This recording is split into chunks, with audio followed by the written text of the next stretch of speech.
de la part de Paul, qui, par la volonté de Dieu, a été appelé à être apôtre de Jésus-Christ, et de la part de Sosthène, notre frère, à l'Église de Dieu qui est à Corinthe, à ceux qui là-bas appartiennent à Dieu par l'union avec Jésus-Christ et qui sont appelés à vivre pour lui, avec tous ceux qui partout font appel au nom de notre Seigneur Jésus-Christ, leur Seigneur et le nôtre. Que Dieu notre Père et le Seigneur Jésus-Christ vous donnent la grâce et la paix. Eh bien, aujourd'hui, l'Église qui se réunit ici au foyer de l'âme, mais ailleurs à Paris et en tout lieu sur toute la terre, cette Église entend d'une manière ou d'une autre cette bonne nouvelle. À vous, grâce et paix, de la part de l'Éternel notre Dieu et de Jésus le Christ, notre Sauveur et notre frère. Quel que soit votre chemin de vie ou de foi, que vous soyez présents dans ce temple ou présents à distance, chacun de vous a place pour ce temps de culte. Et nous sommes réunis les uns avec les autres pour nous mettre à l'écoute, pour être attentifs à cette voix, ce souffle, ce frémissement au plus profond de nous-mêmes qui nous appelle, qui nous saisit, qui nous mobilise et qui recueille ce que chacun, chacune porte, la joie, les soucis, les luttes, les consolations, les douleurs et les remords, les choix et les questions, les protestations et les inventions, tout ce qui remplit notre âme et nos vies. Tout est rassemblé et tout est déposé dans la paix et dans la grâce. Et là, l'Éternel nous bénit. Amen.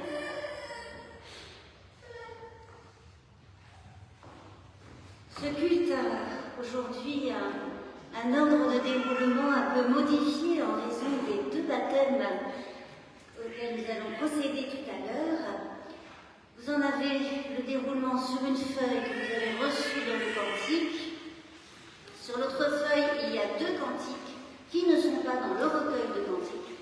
Et je vous indiquerai à quel moment nous chanterons l'un et l'autre. Et de toute façon, c'est aussi écrit sur la feuille. Donc, voici le moment d'entrer dans la louange, dans le merci à Dieu. Et je vous invite pour cette louange à vous lever et à vous associer à ces mots dans lesquels Fabrice va nous conduire.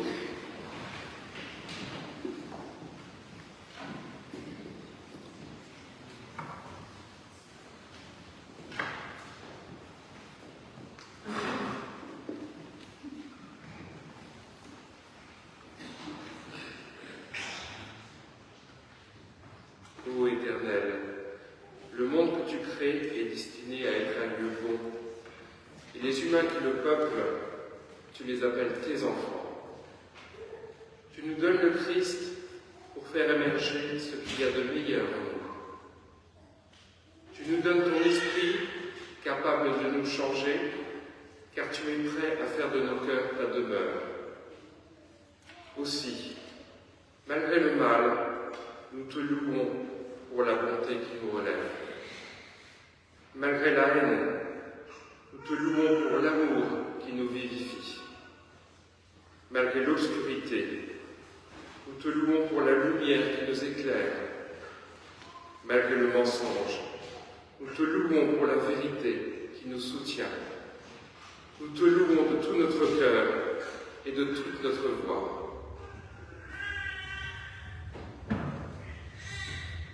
De toute notre voix en chantant au psaume 8. C'est dans le recueil. Ton nom, Seigneur, est un nom magnifique et nous chantons le psaume 8 en entier, tous les couplets.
C'est une joie que la présence aujourd'hui parmi nous de Joseph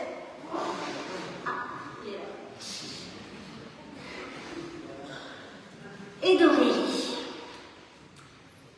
Le jeune Joseph est ici parce que ses parents, Claire et Pierre, ont voulu qu'il soit baptisé, qu'il reçoive ce signe visible de la grâce invisible, puisque c'est le sens du sacrement pour les églises de la Réforme. À travers cette demande à laquelle l'Église s'associe avec joie, Claire et Pierre s'engagent dans leurs différences de parcours, de confession, dans une même démarche de témoignage de leur foi et de transmission de ce qu'ils connaissent et comprennent du Dieu de Jésus-Christ. Aurélie chemine depuis quelque temps avec l'Église qui est au foyer de l'âme. Elle a réfléchi, lu, questionné, partagé, avancé dans une démarche de foi, une démarche spirituelle, qui est aussi une démarche existentielle. Sa décision a mûri, ses choix, ses convictions, ses paroles se sont élaborées, renforcées, précisées, et elle choisit aujourd'hui de répondre solennellement et publiquement à l'appel du Dieu de vie, à la vocation qui lui a été adressée.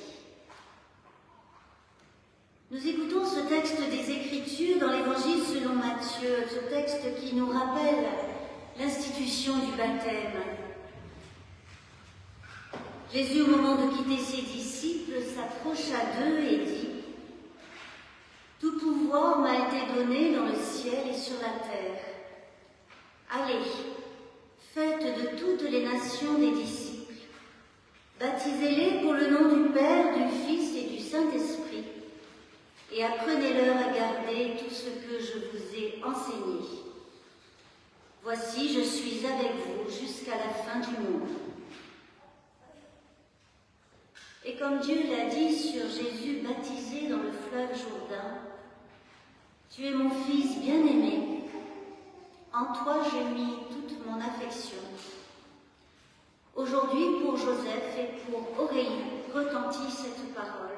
« Tu es mon enfant, même si tu ne le sais pas encore.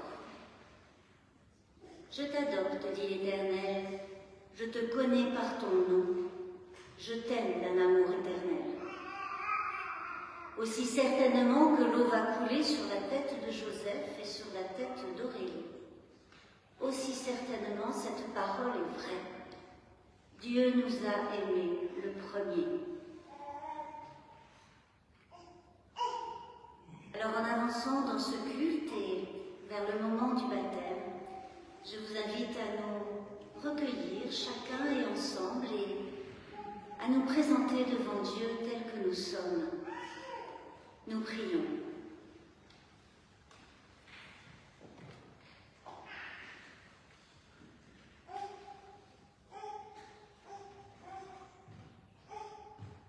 Voici, Éternel notre Dieu, tout est là. Ce qui marche et ce qui ne marche pas. Ce qui arrive et ce qui n'est plus. Ce que nous sommes et ce que nous étions. Tout est là.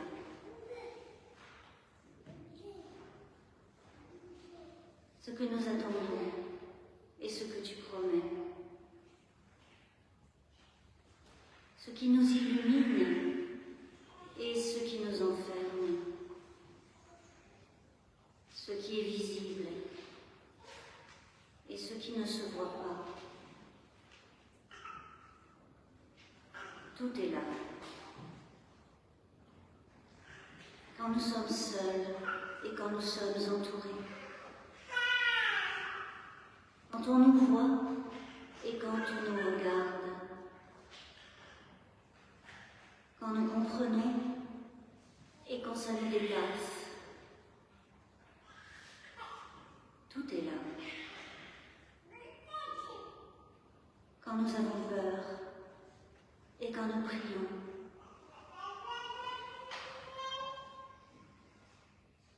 Quand nous nous interrogeons et quand la foi nous soulève. Quand on parle de toi et quand toi, tu parles en nous. Éternel notre Dieu, tout est là. Et toi, tu recueilles tout. Amen.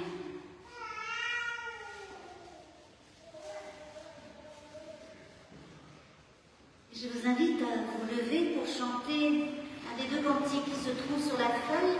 Tu m'as aimé Seigneur, et nous allons chanter les strophes 1 et 2.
Et nous restons debout pour la confession de foi dans laquelle Fabrice va nous conduire.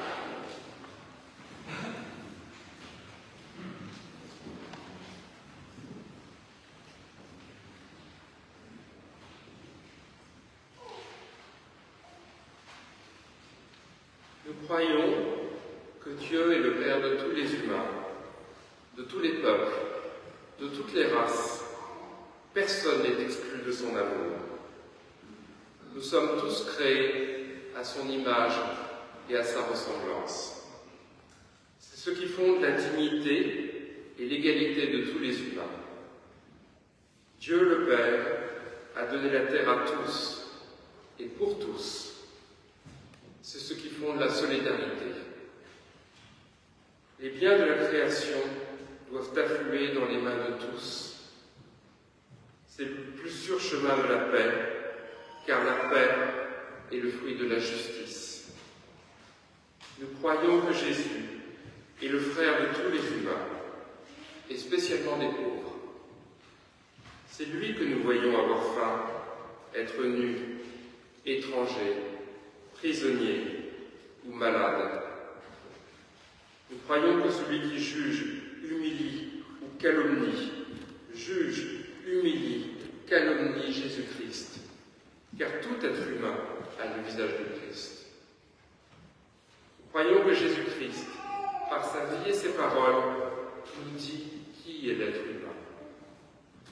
Nous avons à faire nôtres les choix qu'il a faits, faire passer les personnes avant la richesse, la liberté avant la tranquillité, la vérité avant une opinion personnelle, le respect des autres avant l'efficacité, l'amour avant la loi. Jésus-Christ ressuscité nous donne l'Esprit de Dieu.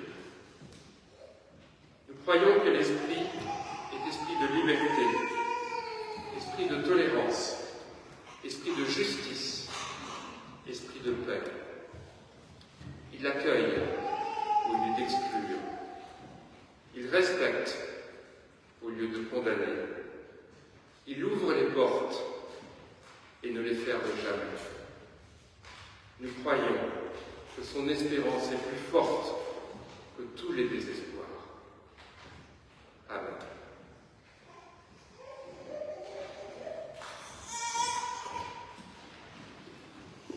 Tu m'as aimé, Seigneur, les strophes 3 et 4.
Eh bien, voilà Joseph, avec son papa, sa maman, son parrain, sa marraine. Je vous invite à vous approcher. Aurélie aussi, je vous invite à approcher.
Dire maintenant devant toute l'Assemblée les engagements que vous prenez à ce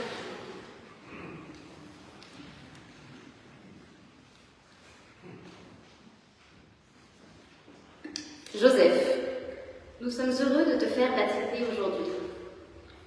Nous demandons ton baptême alors même que cela n'a pas d'utilité.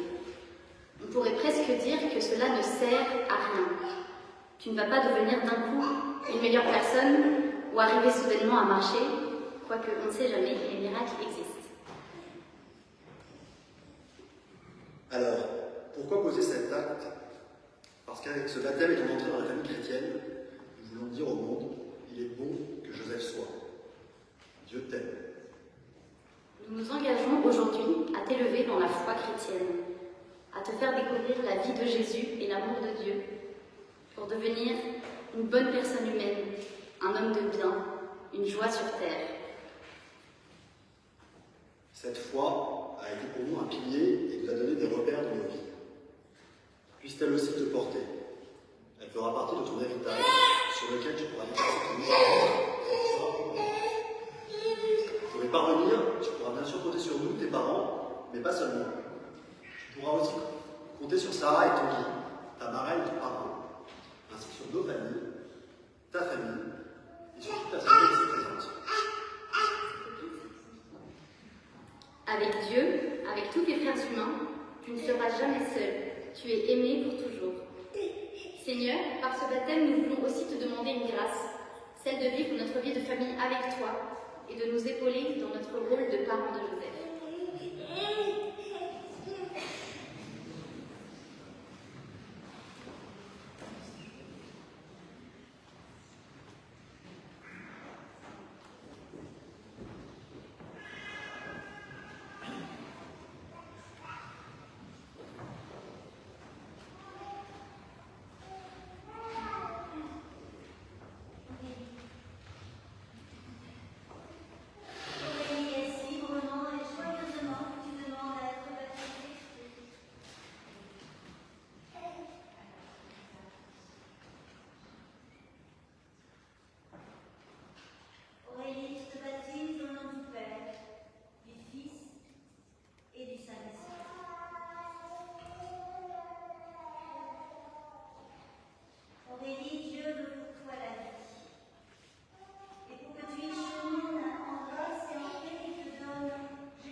J'ai longtemps souffert de solitude, tout le long du collège et du lycée, et cela continue dans le supérieur. Solitude, oui, se sentir seul, sans oreille bienveillante à qui se confier en toute sincérité. Incomprise ou mal comprise, devant incessamment justifier ses opinions, ses pensées ou son comportement à autrui. En bref, devoir justifier son existence, ce qui était très pesant. Je ne connaissais pas grand-chose au sujet du christianisme. À vrai dire, le peu que j'en savais venait de ce qui se disait dans mon établissement scolaire catholique. Et même là encore, tout cela ne me semblait être que du jargon ecclésiastique, provenant de quelques illuminés mystiques. Grâce à mon intérêt pour l'Allemagne et l'histoire, j'ai été amenée à m'intéresser au protestantisme. Un peu par hasard, je suis tombée sur des écrits du réformateur Martin Luther qui m'ont beaucoup fait réfléchir. Parallèlement, j'ai découvert cette paroisse, le foyer de l'homme. Piquée de curiosité, je suis donc restée. Même si certaines choses commençaient à être plus claires, j'ai mis du temps à développer une foi à proprement dite. Ce n'est qu'à travers l'écoute de la Passion selon Jean de Johann Sebastian Bach que j'ai ressenti pour la première fois toute la force du message de la Passion et de la résurrection du Christ. Je suis infiniment reconnaissante à paroisse et à sa communauté pour l'accueil que j'ai eu, et je suis contente de pouvoir considérer ce lieu comme une seconde maison. Ce que j'ai appris ici, c'est que je ne suis pas seule. L'amour de Dieu me guide et m'accompagne à travers les épisodes joyeux et ceux plus douloureux. Malgré et en dépit de tout, il y a toujours de l'espérance, car, à l'image du Christ, je suis morte comme lui, mais aussi et surtout relevée de la mort. Alors aujourd'hui, je peux l'affirmer fièrement, je ne me suis jamais sentie aussi vivante qu'en ce moment. Une nouvelle lumière est entrée dans mon existence. L'assurance de la foi me permet, malgré le doute et l'incertitude, d'être enfin en paix avec moi-même et avec les autres. J'ai compris que seul l'amour peut nous sauver de la blessure du monde. La peur, la colère ou encore la haine sont inutiles en ce qu'elles nous empêchent d'avancer et de se tourner vers l'avenir. Je crois donc en cette dynamique créatrice de Dieu qui vient souffler en chacun d'entre nous et dans laquelle je m'inscris avec félicité. J'ai vécu, en quelque sorte, une formation du cœur, de l'intérieur, un processus réformateur qui fait naître et renaître la confiance dans la foi, à nouveau et pour toujours. C'est dans cet état d'esprit que je m'élance à présent vers l'avenir, avec confiance et sérénité, car à la fin se trouve toujours Dieu, dont la parole soutient et élève l'âme, guidant et raffermissant le cœur.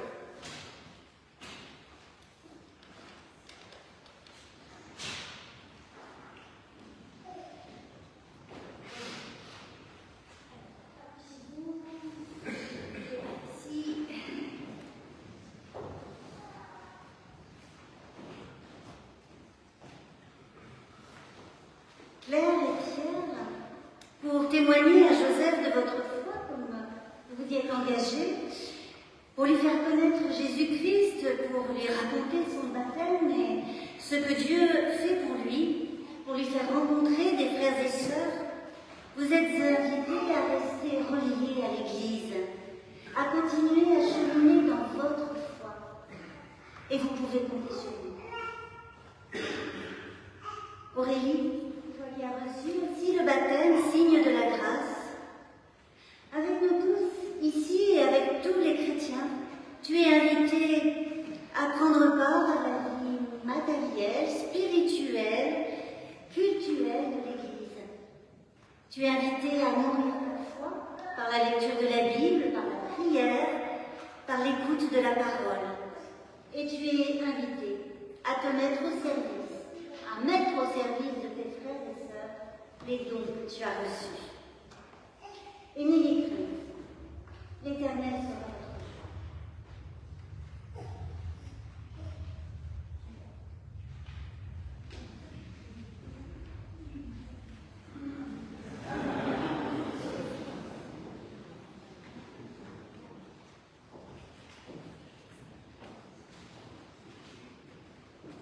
Frères et sœurs, voici Aurélie, elle est votre sœur.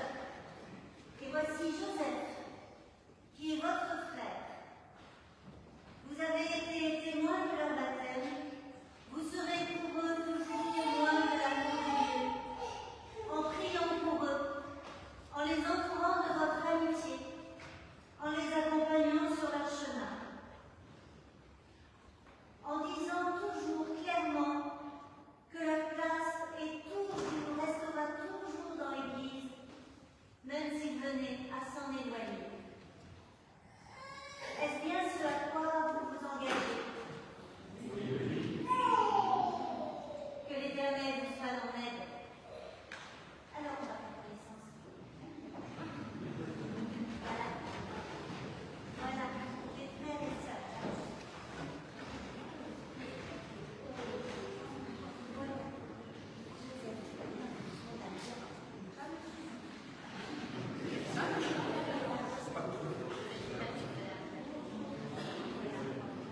Notre Père, nous te disons notre reconnaissance pour Joseph et pour Aurélie. Nous te prions pour Joseph, pour ses parents Claire et Pierre, pour son parrain et pour sa marraine, pour toute sa famille. Donne à celles et ceux qui auront à prendre soin de lui la confiance et la joie qui témoigneront de ton amour inconditionnel.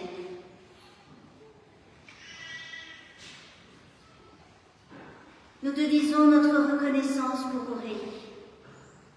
Que ton esprit l'accompagne, la renouvelle de jour en jour dans la confiance, dans l'espérance et dans l'amour. Nous te rendons grâce pour ta fidélité et pour les signes de ta bonté que nous découvrons dans nos vies, dans cette communauté, dans l'Église, dans le monde. Béni sois-tu, toi qui nous bénis. Amen.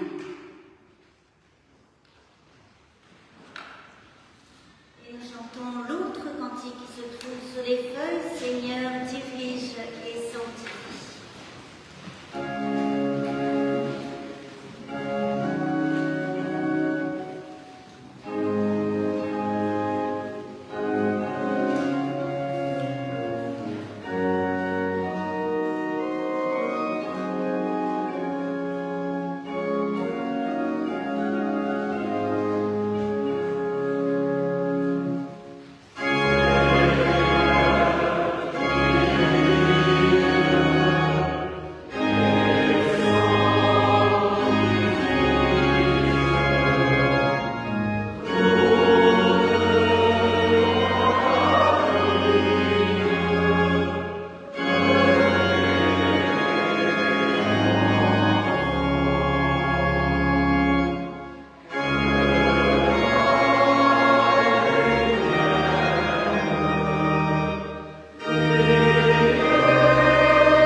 Avant de lire le texte qui portera la prédication de ce jour, je vous invite à prier.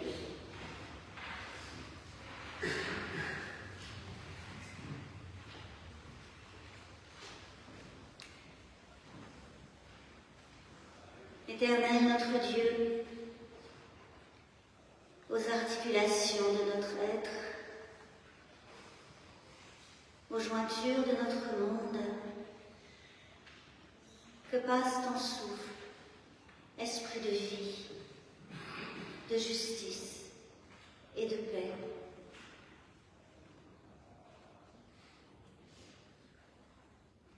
Il nous rassemble dans l'intégrité de l'être et les uns avec les autres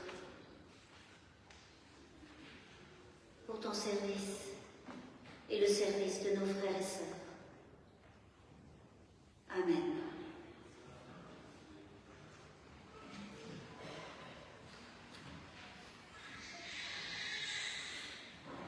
Au psaume 131. Cantique des montées de David. Éternel, je n'ai ni un cœur arrogant, ni des regards hautains. Je ne marche pas vers ce qui est trop grand et trop merveilleux pour moi. Loin de là, j'ai fait le calme et le silence en mon âme. Comme un enfant sevré auprès de sa mère, mon âme est en moi comme un enfant sevré. Israël, attends-toi à l'Éternel, dès maintenant et à toujours.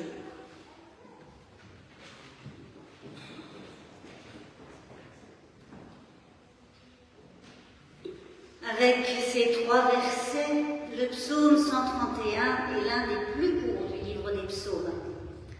Il est juste précédé par le psaume 117 qui lui tient en 2 versets seulement. Cependant, les 3 versets du psaume 131 ouvrent à une grande profondeur de pensée. Une pensée sur Dieu et une pensée sur l'humain. Les quelques mots du psaume en disent beaucoup plus que leur petit nombre le laisserait croire. Et cela commence dès les premiers mots. Cantique, ou chant, ou psaume, cantique des montées de David. Les psaumes des montées sont ainsi appelés, ou alors psaumes des degrés, parce qu'ils rassemblent les psaumes chantés lors de la montée des marches du temple de Jérusalem à l'occasion des grandes fêtes religieuses du judaïsme, que ce soit Pessah, la Pâque, la libération de l'esclavage, ou Shavuot, c'est-à-dire Pentecôte, la fête du don de la Torah, et Sukkot, la fête des récoltes, où l'on rend grâce pour l'abondance des dons de Dieu. Monter les marches du temple pour les pèlerins, c'est se disposer à célébrer l'œuvre de Dieu et à le rencontrer. Et nous pouvons ici penser à ce cantique qui commence par ces mots « Vers toi j'élève mon âme ». Un cantique que nous chantons régulièrement au foyer de l'âme, puisqu'il fait partie des spontanés du temps de l'Église. Ce mouvement de montée, d'élévation de l'âme, est celui de David, à qui le psaume est attribué, mais à travers lui, il est aussi celui de tout bien-aimé de l'Éternel. Car le nom David signifie l'amour dont il bénéficie. Ainsi, celui ou celle qui élève son âme peut le faire sans peur, sans dissimulation, sans hypocrisie, sans vouloir paraître, mais seulement être. Être devant l'Éternel.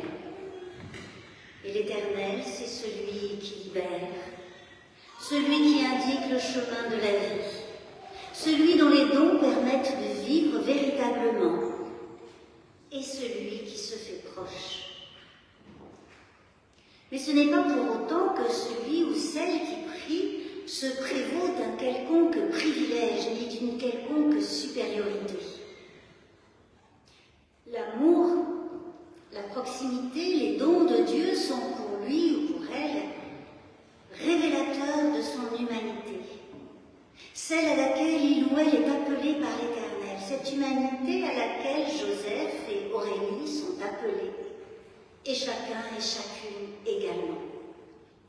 Et cette humanité est comprise comme étant devant Dieu, reliée à lui, nourrie, désaltérée, déployée en lui par ses dons, par son œuvre, dont Jésus le Christ est, pour les chrétiens, la manifestation pleinement accomplie en notre humanité.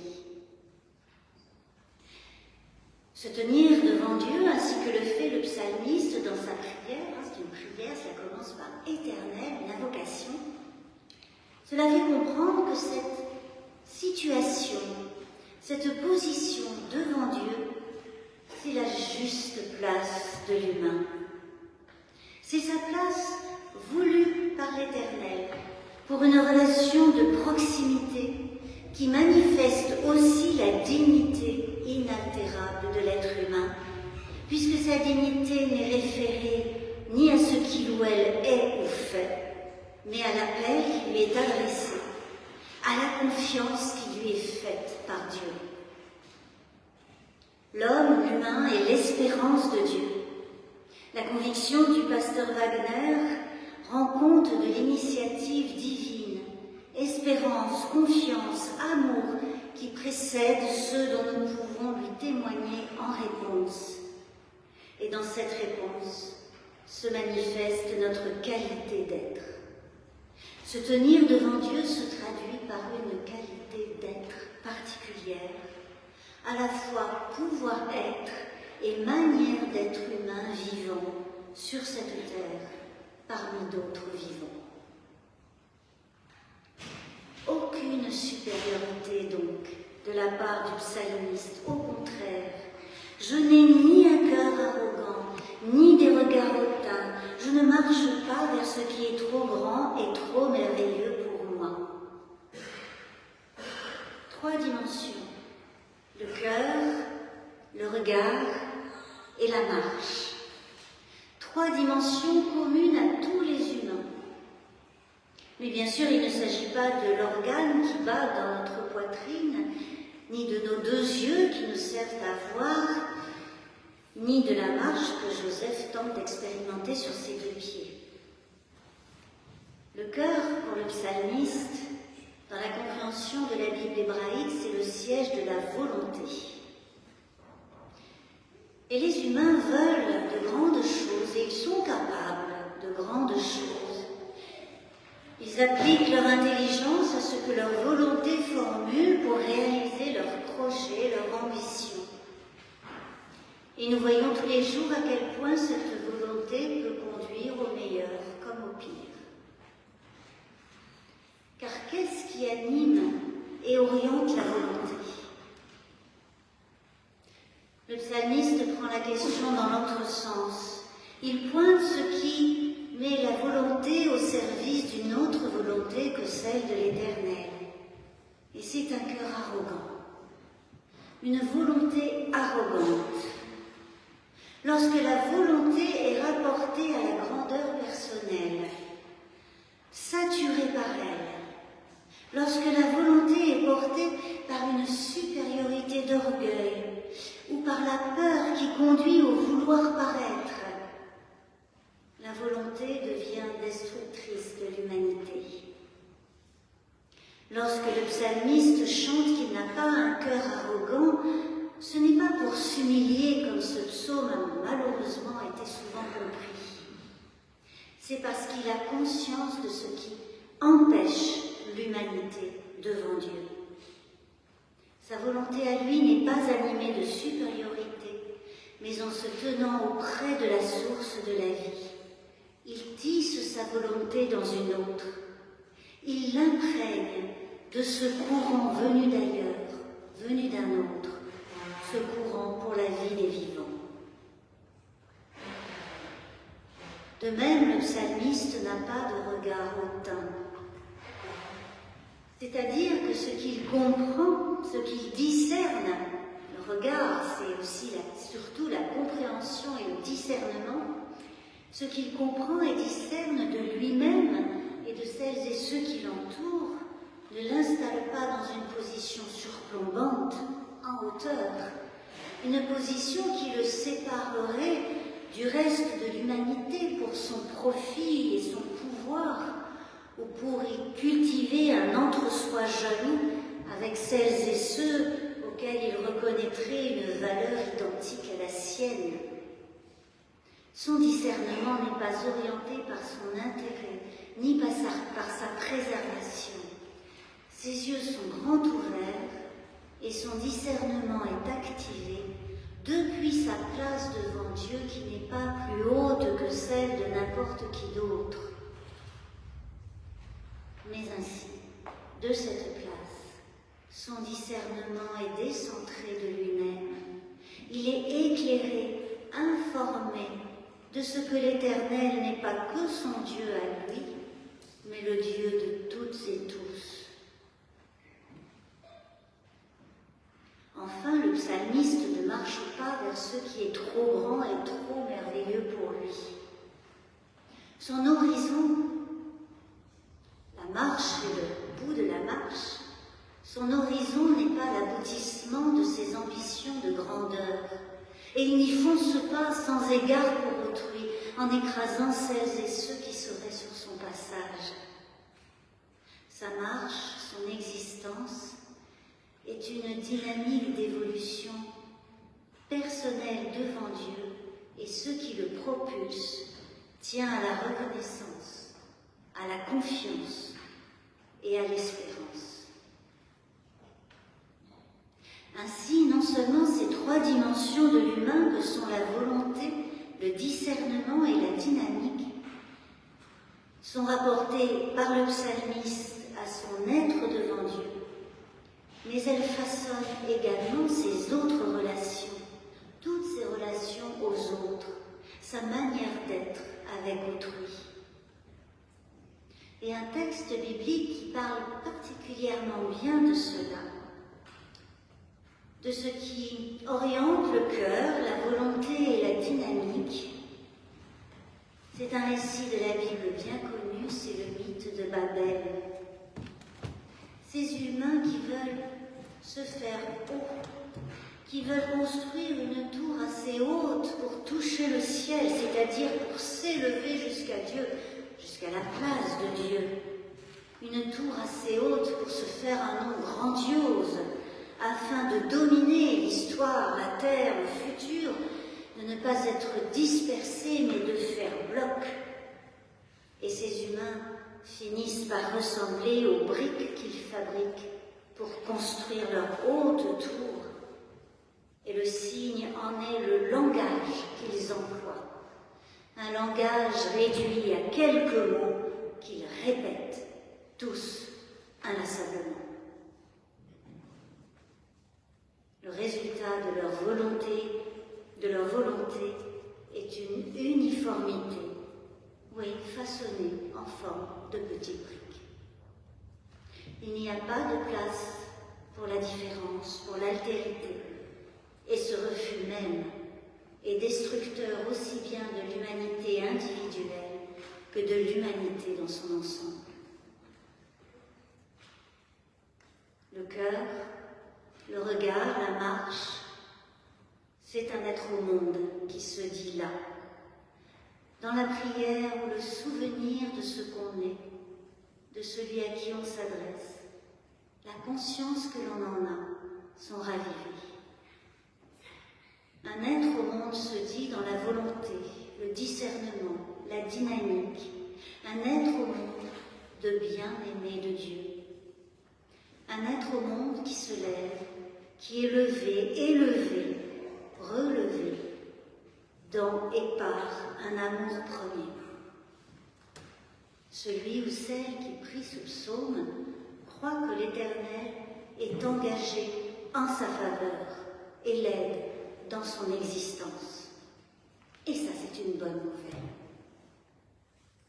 C'est ce qui a été attesté sur Joseph et sur Aurélie lors de leur baptême. Joseph et Aurélie sont bien-aimés de Dieu, ce qui se dit aussi à la suite de Jésus le Christ en termes de relation de père à enfant. Le baptême signifie une adoption par grâce. Cependant, vous l'aurez noté, dans le psaume 131, l'Éternel n'est pas tant un père qu'une mère.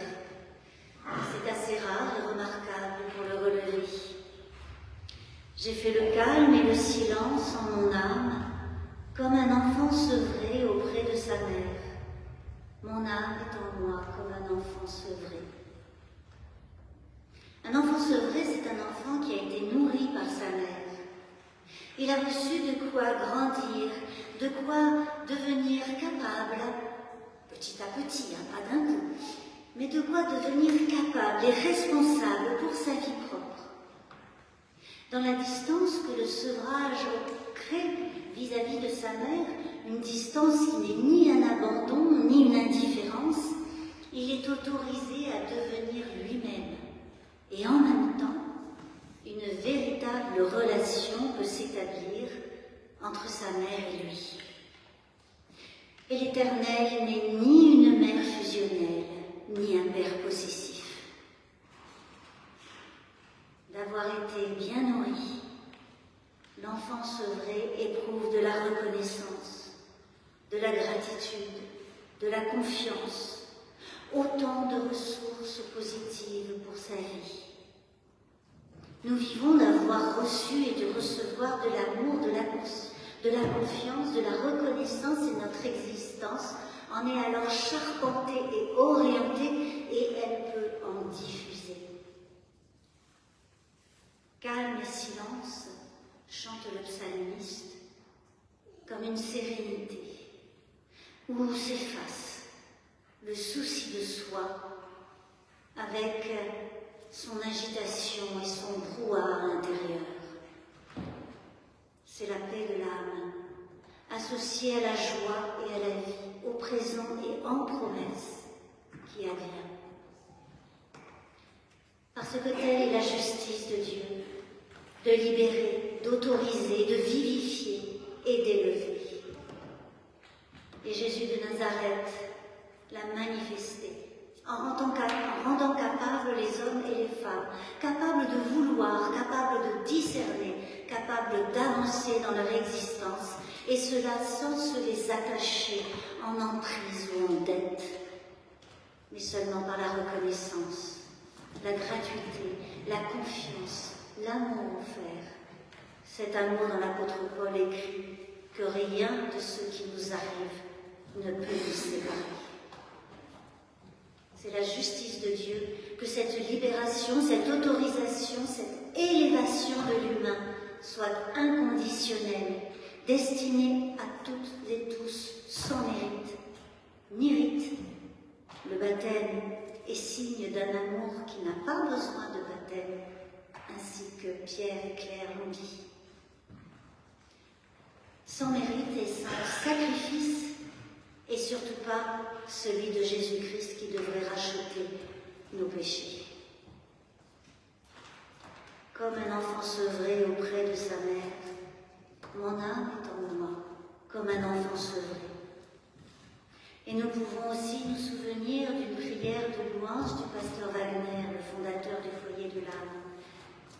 Mon âme monte à toi, en toi, et te magnifie, comme l'alouette monte dans le bleu du ciel et s'enivre d'espace, de soleil et d'alléluia. À travers les métaphores du psalmiste et du pasteur, dessinant leur expérience intime de proximité avec l'Éternel, nous comprenons qu'ils expriment là un lien vital, dont la liberté et la fidélité sont des composantes fondamentales, et qui conduit à une élévation de l'être humain, pas au-dessus des autres, mais dans son devenir d'enfant de Dieu.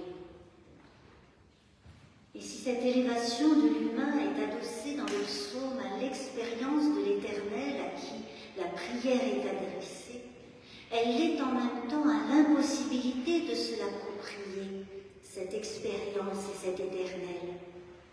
Attends-toi à l'Éternel, dès maintenant et à toujours. L'expression est une traduction à la fois du désir de vivre qui imprègne les psaumes et de l'impossibilité d'en posséder la source, ou seulement d'en prévoir quand et comment elle va sourdre ou jaillir dans l'âme, dans l'être. Mais le psaume fait de l'expérience du psalmiste l'expérience de vouloir vivre et de vivre devant Dieu, une parole pour d'autres. Et aujourd'hui, c'est pour nous. Le psaume permet, peut-être même qu'il provoque, une résonance entre ce qui est écrit, chanté, prié, et quelque chose qui se trouve en celui ou celle qui écoute, qui lit, qui chante. Et cette résonance qui ne se commande pas donne de descendre un peu plus profondément, un peu plus clairement, un peu plus lucidement en soi et vers Dieu. Pour le dire autrement, ce psaume est comme une nourriture d'être.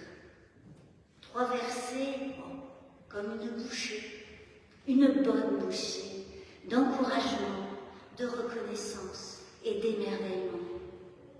Pour croire encore et à nouveau que nous sommes bien-aimés de Dieu, que Joseph est bien-aimé de Dieu, qu'Aurélie est bien-aimée de Dieu. Et c'est ainsi que s'élève sur la terre le chant des vivants. Amen.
aussi le moment de partager des annonces.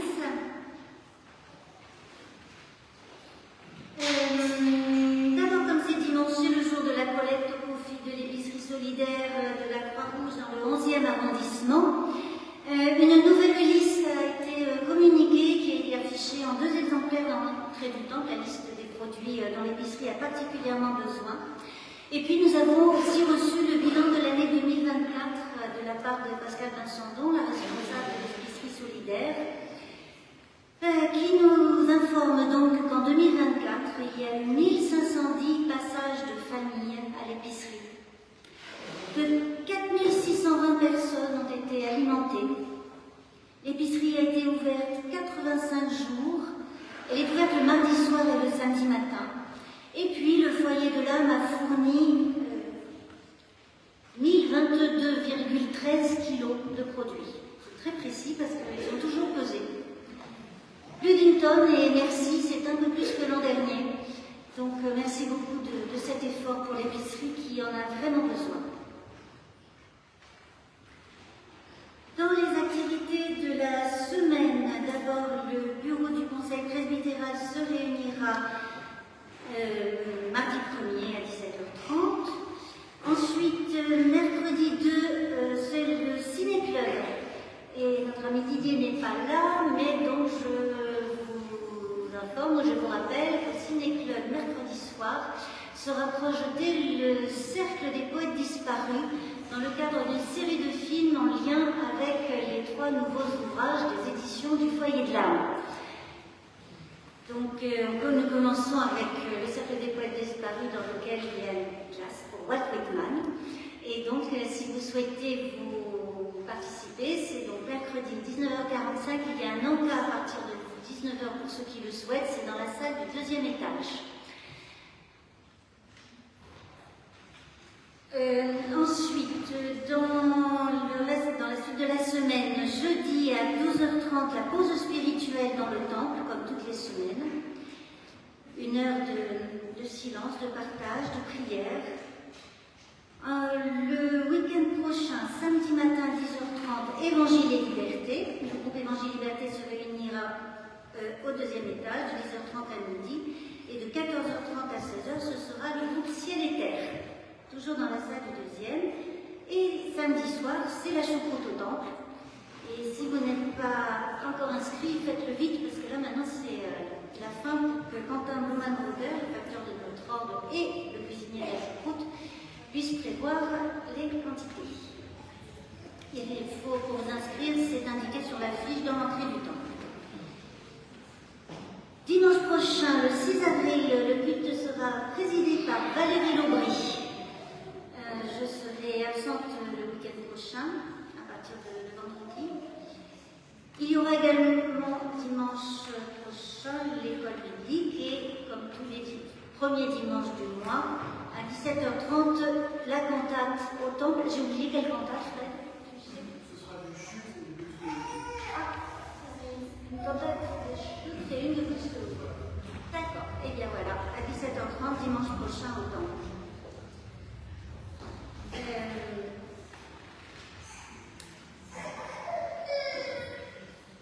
Pour vous dire qu'à la fin du culte, vous pourrez acheter les 3 ouvrages du Foyer de l'Âme, Freud et Dieu, Proust et Dieu, Walt Whitman et Dieu. C'est Marie-Geneviève qui est là, qui se tiendra au fond du temple de ce côté-là, et auquel vous pourrez acheter l'un ou 2 ou 3 de ces petits ouvrages qui sont tous vendus au prix de 10 €. Et s'il y a des auteurs dans la salle, je vois au moins Valentin, eh bien, ils pourront peut-être signer aussi. Je vous rappelle aussi l'atelier généalogie proposé par notre amie Brigitte, si c'est un samedi d'avril, ça doit être le 12, je crois. Et si vous êtes intéressé, il faut s'inscrire. L'adresse et le téléphone de Brigitte sont affichés dans l'entrée du temple. Également, et ça c'est aussi très important, Traverser la nuit, l'événement interreligieux du 11e arrondissement le 17 mai prochain, un samedi soir de 20h à minuit, peut-être même un peu après. avez les affiches dans le temple, dans l'entrée, sur les affiches, un QR code qui vous permet d'avoir tout le programme de tout ce qui est prévu, aussi bien à l'église Notre-Dame d'Espérance, à la synagogue de la rue Mouffe, qu'au foyer de l'âme. Et au foyer de l'âme, eh bien, je vous rappelle que nous avons besoin de vous pour une des animations prévues, qui est une exposition photo, vos photos, sur le thème de la nuit. Vous pouvez interpréter librement, en couleur ou en noir et blanc, mais seulement une photo imprimée sur papier photo, collée sur du carton plume et apportée ici avant le 1er mai. On en a déjà quelques-unes, alors allez-y, n'hésitez pas, c'est à la fois une occasion pour tous d'être acteurs d'un événement important, et puis aussi une manière de participer, de partager vos inspirations et vos talents de photographe. Donc n'hésitez pas, et vous pouvez donner les photos développées et collées soit à Isabelle qui est là au fond du temple, Isabelle Veillé, à moi-même. Voilà, nous les attendons avec impatience. Micheline va nous faire part d'une journée importante. Aujourd'hui, c'est une journée importante et Micheline est coprésidente du GAIC, c'est le groupe d'amitié islamo-chrétien.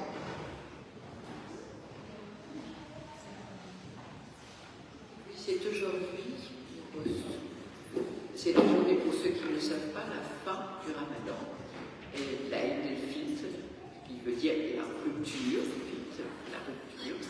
Et cette fin du Ramadan s'accompagne évidemment de grandes cérémonies. Et j'étais très sensible à la prédication, puisque le premier geste des musulmans lors de cette rupture, c'est cette grande célébration et des prières de louanges, qui sont des louanges spéciales ce jour-là, qui ne sont pas les 5 prières traditionnelles, parce que la parole est aussi la nourriture à cette fin de Ramadan.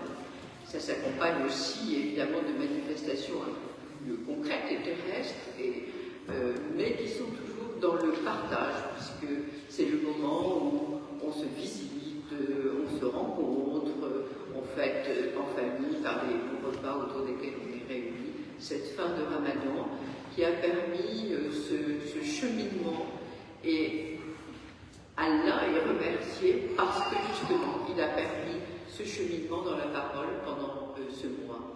Et ça s'accompagne aussi, cette fin de Ramadan, d'une aumône particulière, parce qu'on est toujours dans cette idée de communauté, de partage.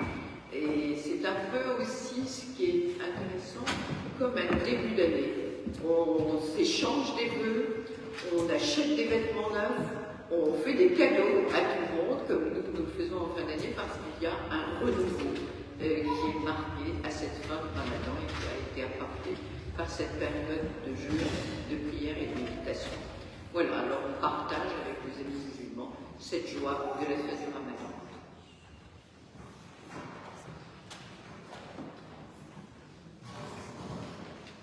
Oui, alors, Vincent Fabre, qui était à l'entrée du temple avec des pots de confiture pleins, voudrait aussi recevoir des pots de confiture vides pour les remplir de confiture. Donc, si vous en apportez le dimanche, on les stockera jusqu'à son prochain passage, donc n'hésitez pas. Les pots de confiture, alors pas le grand modèle, le modèle habituel. Au micro, s'il te plaît.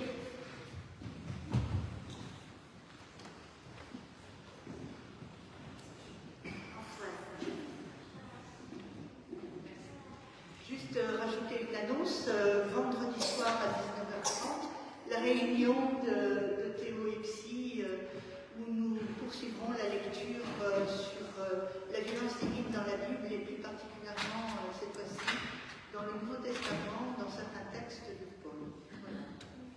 C'est une lecture croisée entre exégèse, anthropologie et psychanalyse. Ça nous fait réfléchir sur la violence dite dans la Bible, comment on la comprend, et souvent ça résonne beaucoup avec les violences du monde aujourd'hui. que j'ai oublié autre chose? Bon, alors, c'est maintenant l'heure de la confiance et de la louange et de la solidarité. C'est le moment de l'offrande. Et il y a pour cette offrande à la fois les aumônières et un panier connecté si vous n'avez qu'une carte bancaire sur vous. Pendant cette offrande, nous allons chanter comme indiqué sur la feuille du déroulement du culte et nous allons chanter le cantique 188 du recueil du celui que vous avez reçu. Et comme on ne le connaît pas forcément très bien, le 188, Fred va en jouer la mélodie une fois à l'orgue et puis nous reprendrons tous ensemble en chantant ensuite et nous nous levons pour chanter.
Nous nous recueillons dans la prière d'intercession, la prière les uns pour les autres.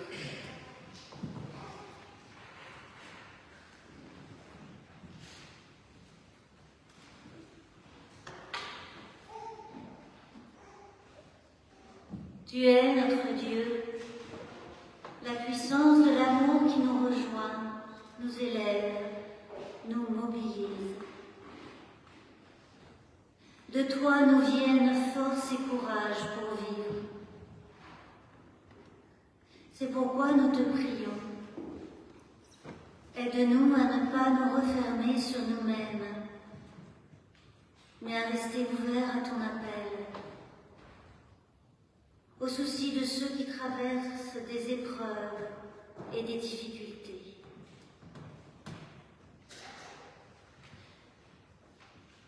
Donne-nous de l'audace et de l'imagination pour travailler en faveur d'une société dans laquelle chacun, chacune reçoit ce dont il ou elle a besoin pour vivre.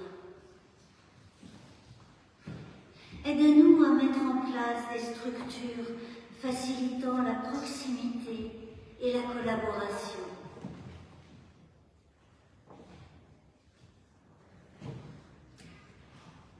Nous portons dans notre prière celles et ceux qui sont épuisés par les affrontements, les guerres, l'oppression et les menaces de régimes politiques sans scrupules,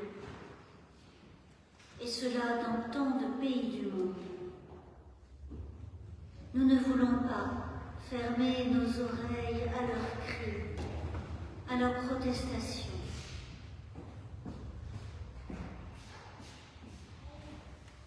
Nous te prions pour celles et ceux qui pensent qu'il n'y a plus d'avenir.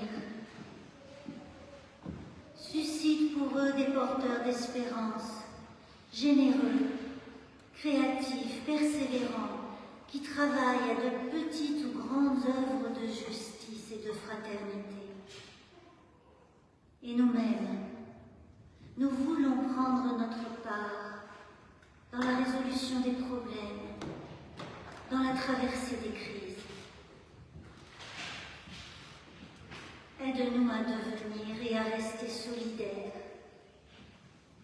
pour les enfants de la terre, pour les générations à venir. Père, qu'il y ait partout des mains qui soignent, qui aident et protègent la vie des vivants.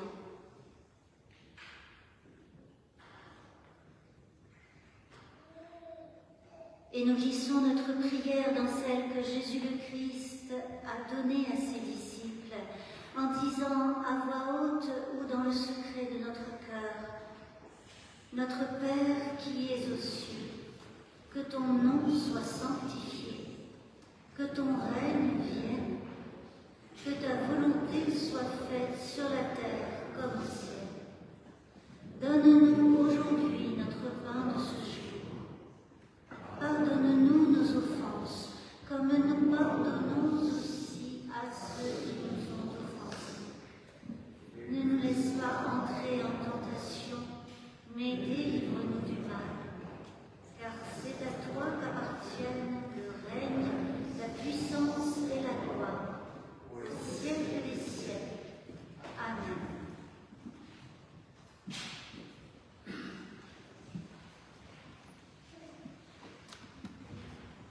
Et nous arrivons au terme de ce culte, alors je vous invite à vous lever pour entendre l'exhortation.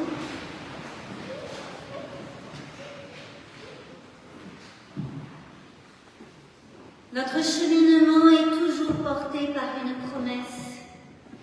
Dans l'écoute de l'appel divin, nous découvrons un sens à notre vie et au monde. Et cette écoute se fait à travers des paroles humaines qui disent un peu qui est Dieu, et dans toutes les Écritures qui disent l'amour de Dieu pour notre monde. Elle se fait dans les rencontres des visages d'hommes et de femmes en qui nous reconnaissons un frère ou une sœur. Et je vous invite à chanter au cantique 242, numéro 242 dans le recueil de cantiques. Nous t'invoquons, ô Seigneur, et nous chantons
par vous.